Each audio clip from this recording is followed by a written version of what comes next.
اینجا کجاست؟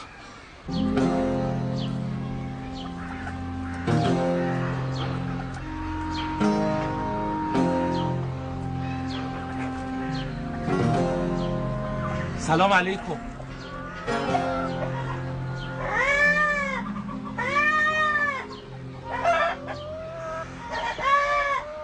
سلام.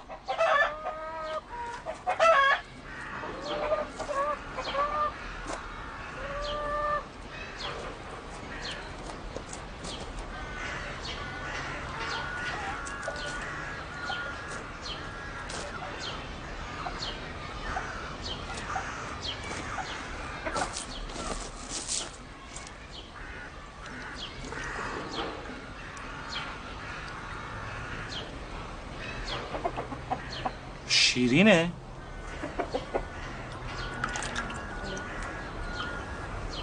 شربته؟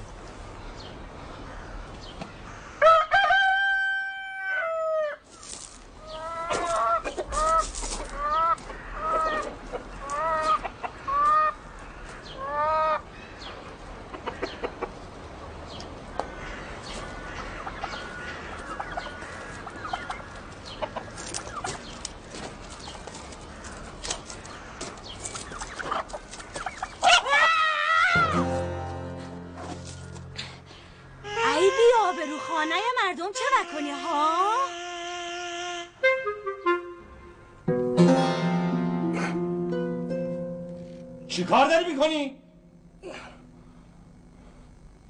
میگم چی کار داری میکنی؟ دارم زمادت عوض میکنم. نترس، مرد که نمیترسه. ها نباید ترس. هیچ کی مثل شیرفرهاد نبتونه زماد درست کنه. تو بودی زدی تو سر من. ولی همچی خوب زدی تو سر شاه خواهرون. من چه بکنم؟ خیالم رسید دوز بی. این زهر مار از تو تنت هرت میکشه بیرون. زهر ما؟ یه نشیمنگز زدت ای هوا. اگه نرسیده بودم گور به گور شده بودی. این نشیمنگز ود ماری بید. فقط نشیمن وگزه. شانس ویاوردی شیرفرهاد نفلش وکرد. بلند شو میخوام بشینم. بلند شو نه.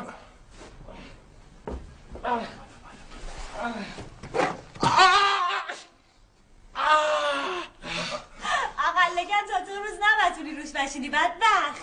حالا مثل بچه آدم بیا زمادت عوض کنم. نمیخوام، خودم عوض میکنم. همینه؟ اینجا کجاست؟ اونجا نشیمنته دیگه. منظورم اینه اینجایی که من الان توش هستم کجاست؟ چه آبادیه؟ و گفتی آبادی ها؟ نه و گفتی آبادی؟ حرف دهنت بفهم. اینجا بخش بید. البته هنو نشده ولی میشه. بشت. خب حالا اسم این بخش چیه؟ خب معلومه. برره. برره؟ عجیبه تا الان نشنیده بودم. خاک و چوک.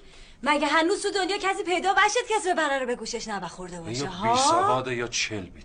خب حالا یه دستمال به من بدی من دستمو پاک کنم. ورمال به سرت. واسه موهاتم خوبه.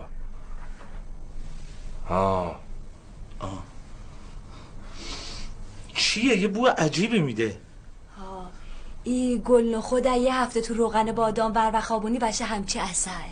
بعدم پیشاب بچه بز بهش اضافه میکنن چینی ور بیاد.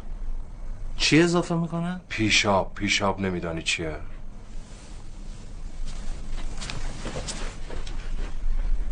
این معلوم نی از کدوم دهکوره آمده که هیچی به گوشش نبخورده.